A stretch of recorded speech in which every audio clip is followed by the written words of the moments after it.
ଆଜିଠାରୁ ସୁଭଦ୍ରା ଯୋଜନା ପାଇଁ ନୂତନ ଆବେଦନ ଜାଣନ୍ତୁ କିଏ ଆବେଦନ କରିପାରିବେ ଏବଂ ଯୋଗ୍ୟତା ନିୟମ କ'ଣ ସବୁ ରହିଛି। ଓଡ଼ିଶା ସରକାରଙ୍କ ସୁଭଦ୍ରା ଯୋଜନାରେ ଆଜି ନୂତନ ଆବେଦନ ପାଇଁ ଖୋଲା ଯାଇଛି ପୋର୍ଟାଲ, ଯାହା ରାଜ୍ୟବ୍ୟାପୀ ମହିଳାମାନଙ୍କୁ ସରକାରୀ ସୁଭଦ୍ରା ପୋର୍ଟାଲ ମାଧ୍ୟମରେ ଆର୍ଥିକ ସହାୟତା ପ୍ରଦାନ କରୁଛି। ଆବେଦନ କରିବାକୁ କିଏ ଯୋଗ୍ୟ ହେବେ ଆଉ କିଏ ଯୋଗ୍ୟ ନୁହନ୍ତି, ଆଉ ଏହାର ଯାଞ୍ଚ ପ୍ରକ୍ରିୟା କେମିତି ହେବ, ଆଉ ଏଥିରେ କିପରି ଆବେଦନ କରିବେ, ସବୁକିଛି ଚାଲନ୍ତୁ ଆଜି ଆମେ ଜାଣିବା ପୁରା ଡିଟେଲ୍ସରେ ଏହି ଭିଡ଼ିଓ ମାଧ୍ୟମରେ। ତେଣୁ ଭିଡ଼ିଓକୁ ଆରମ୍ଭ କରିବା ପୂର୍ବରୁ ଆପଣ ସମସ୍ତଙ୍କୁ ଅନୁରୋଧ, ଯେଉଁମାନେ ଆମ ଚ୍ୟାନେଲକୁ ଏପର୍ଯ୍ୟନ୍ତ ସବସ୍କ୍ରାଇବ୍ କରିନାହାନ୍ତି ଆପଣମାନେ ଏବେ ହିଁ ଆମ ଚ୍ୟାନେଲକୁ ସବସ୍କ୍ରାଇବ୍ କରିଦିଅନ୍ତୁ।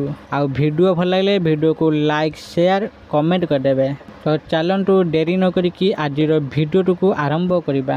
ମହିଳାମାନଙ୍କ ପାଇଁ ଓଡ଼ିଶା ସରକାରଙ୍କ ପ୍ରମୁଖ କଲ୍ୟାଣକାରୀ ପଦକ୍ଷେପ ମଧ୍ୟରୁ ଗୋଟିଏ ସୁଭଦ୍ରା ଯୋଜନା ଶନିବାର ଦିନ ଆନୁଷ୍ଠାନିକ ଭାବରେ ନୂତନ ଆବେଦନ ପାଇଁ ଖୋଲିଛି। ଏହି ଯୋଜନାର ଲକ୍ଷ୍ୟ ସାରା ରାଜ୍ୟରେ ମହିଳାମାନଙ୍କୁ ଆର୍ଥିକ ସହାୟତା ଯୋଗାଇବା। ଆବେଦନ ପ୍ରକ୍ରିୟା ଏବେ ସମର୍ପିତ ସୁଭଦ୍ରା ପୋର୍ଟାଲରେ ଲାଇଭ୍ ହେଉଛି। ଆବେଦନ କରିବାକୁ କିଏ ଯୋଗ୍ୟ? ଉପମୁଖ୍ୟମନ୍ତ୍ରୀ ପ୍ରଭାତୀ ପରିଡ଼ା ଘୋଷଣା କରିଛନ୍ତି ଯେ 21ରୁ 60 ବର୍ଷ ବୟସର ମହିଳାମାନେ ଏହି ଯୋଜନାର ଲାଭ ପାଇବା ପାଇଁ ଅନଲାଇନରେ ଆବେଦନ କରିପାରିବେ। ଯେଉଁ ମହିଳାମାନେ ପୂର୍ବରୁ 20 କିମ୍ବା 21 ବର୍ଷ ବୟସ ପୂରଣ କରିସାରିଛନ୍ତି ସେମାନେ ମଧ୍ୟ ଆବେଦନ ପ୍ରକ୍ରିୟା ଆରମ୍ଭ କରିପାରିବେ। ଯଦିଓ ସେମାନଙ୍କର ନାମାଙ୍କନ 21 ବର୍ଷ ବୟସ ପରେ ହିଁ ନିଶ୍ଚିତ କରାଯିବ। ବର୍ତ୍ତମାନ ଆଦର୍ଶ ଆଚରଣ ସଂହିତା ଲାଗୁ ହୋଇଥିବା ଜିଲ୍ଲାଗୁଡ଼ିକୁ ଛାଡ଼ି ସମଗ୍ର ଓଡ଼ିଶାରେ ଯୋଗ୍ୟ ମହିଳାମାନଙ୍କ ପାଇଁ ଅନଲାଇନ ଆବେଦନ ସୁବିଧା ଉପଲବ୍ଧ। କିଏ ଯୋଗ୍ୟ ନୁହେଁ?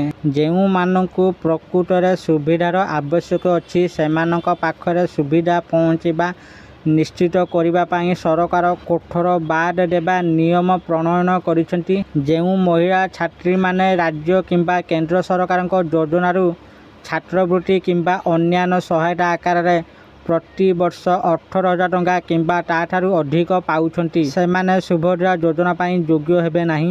ଆର୍ଥିକ ସହାୟତାର ଦୋହରାକୁ ଏଡ଼ାଇବା ଏବଂ ପାଣ୍ଠିର ସମାନ ବଣ୍ଟନ ସୁନିଶ୍ଚିତ କରିବା ପାଇଁ ଏହି ପ୍ରତିବନ୍ଧକ ଲଗାଯାଇଛି। ମହିଳା ଏବଂ ଶିଶୁ ବିକାଶ ବିଭାଗ WCD ପୂର୍ବରୁ ଓଭରଲାପ୍ ହେଉଥିବା ହିତାଧିକାରୀମାନଙ୍କୁ ଚିହ୍ନଟ କରିବା ପାଇଁ ଏକ ବିସ୍ତୃତ ଯାଞ୍ଚ ପ୍ରକ୍ରିୟା ଆରମ୍ଭ କରିସାରିଛି। ଯାଞ୍ଚ ପ୍ରକ୍ରିୟା ଚାଲିଛି।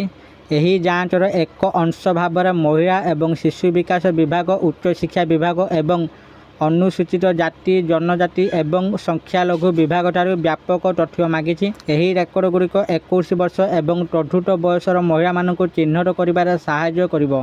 ଯେଉଁମାନେ ଗୋଟିଏ ଆର୍ଥିକ ବର୍ଷରେ 18,000 ଟଙ୍କା କିମ୍ବା ତାଠାରୁ ଅଧିକ ପାଇଛନ୍ତି, ବିଶେଷ କରି 2023-24 ଏବଂ 2024-25 ମଧ୍ୟରେ ବକେୟା ଦେୟକୁ ବାଦ ଦେଇ ସରକାରଙ୍କ ସଂଶୋଧିତ ନିର୍ଦ୍ଦେଶାବଳୀ ଅନୁଯାୟୀ ଏହି ବର୍ଗରେ ଆସୁଥିବା ଯେକୌଣସି ଛାତ୍ରଙ୍କୁ ସୁଭଦ୍ରା ସହାୟତା କାର୍ଯ୍ୟକ୍ରମରୁ ବାଦ ଦିଆଯିବ।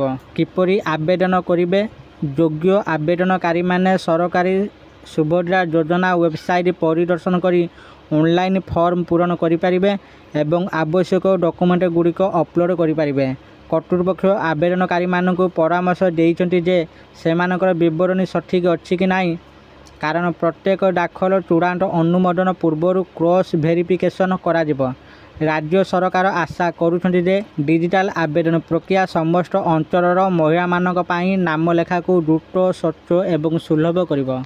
ଆଶା କରୁଛି ଆପଣମାନଙ୍କୁ ଆଜିର ଏହି ଭିଡ଼ିଓଟି ନିଶ୍ଚିତ ଭାବରେ ଭଲ ଲାଗିଥିବ ଆଉ ଆପଣମାନେ ଭିଡ଼ିଓ ଦେଖି ସବୁକିଛି ବୁଝି ଯାଇଥିବେ। ଯଦି ଆପଣମାନଙ୍କୁ ଏହି ଭିଡ଼ିଓଟି ଭଲ ଲାଗିଥାଏ ଦୟାକରି ଏହି ଭିଡ଼ିଓକୁ ବହୁତ ମାତ୍ରାରେ ଲାଇକ୍ ସେୟାର ଓ କମେଣ୍ଟ କରନ୍ତୁ। ଆଉ ଯେଉଁ ଭଉଣୀମାନେ ଆଉ ମାଆ ମାନେ ଏପର୍ଯ୍ୟନ୍ତ ସୁଭଦ୍ରା ଟଙ୍କା ପାଇନାହାନ୍ତି ବା ଆପ୍ଲାଏ କରିନାହାନ୍ତି ସେମାନେ ଆଜିଠାରୁ ଶୀଘ୍ର ଆପ୍ଲାଏ କରିଦିଅନ୍ତୁ ଅନଲାଇନରେ।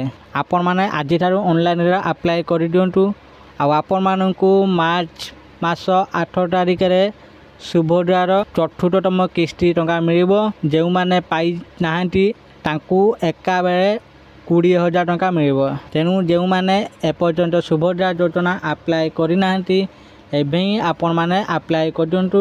ଆଉ ଆପଣମାନଙ୍କର ଯେଉଁ ସାଙ୍ଗସାଥି ସୁଭଦ୍ରା ଟଙ୍କା ପାଇନାହାନ୍ତି, ସେମାନେ ଆପ୍ଲାଏ କରିନାହାନ୍ତି, ସେମାନଙ୍କ ପାଖକୁ ଏହି ଭିଡ଼ିଓ ସେୟାର କରିଦିଅନ୍ତୁ। ସେମାନେ ବି ଭିଡ଼ିଓ ଦେଖିକି ତାଙ୍କର ସୁଭଦ୍ରା ଆପ୍ଲାଏ କରିବେ ଆଉ ତାଙ୍କର ସୁଭଦ୍ରା ଟଙ୍କା ପାଇବେ। ଆଉ ଆପଣ ସମସ୍ତଙ୍କୁ ମୋର ଅନୁରୋଧ, ଯେଉଁମାନେ ଆମ ଚ୍ୟାନେଲକୁ ଏପର୍ଯ୍ୟନ୍ତ ସବସ୍କ୍ରାଇବ୍ କରିନାହାନ୍ତି, ଆପଣମାନେ ଏବେ ହିଁ ଆମ ଚ୍ୟାନେଲକୁ ସବସ୍କ୍ରାଇବ୍ କରିଦିଅନ୍ତୁ ଆଉ ନୋଟିଫିକେସନ୍ ବେଲ୍ ଆଇକନ୍କୁ ଅଲ୍ ଉପରେ କ୍ଲିକ୍ କରିଦିଅନ୍ତୁ। ଭିଡ଼ିଓ କେମିତି ଲାଗିଲା ଆପଣ କମେଣ୍ଟ କରିକି ଆପଣଙ୍କର ମତାମତ ମୋତେ ଜଣାନ୍ତୁ। ଆଜି ପାଇଁ ଏତିକି, ପୁଣି ଦେଖାହେବ ଆଉ ଏକ ଭିଡ଼ିଓରେ। ସେତେ ପର୍ଯ୍ୟନ୍ତ ମୁଁ ଦୀପୁ ଆପଣମାନଙ୍କ ଠାରୁ ବିଦାୟ ନେଉଛି। ରହୁଛି, ଧନ୍ୟବାଦ।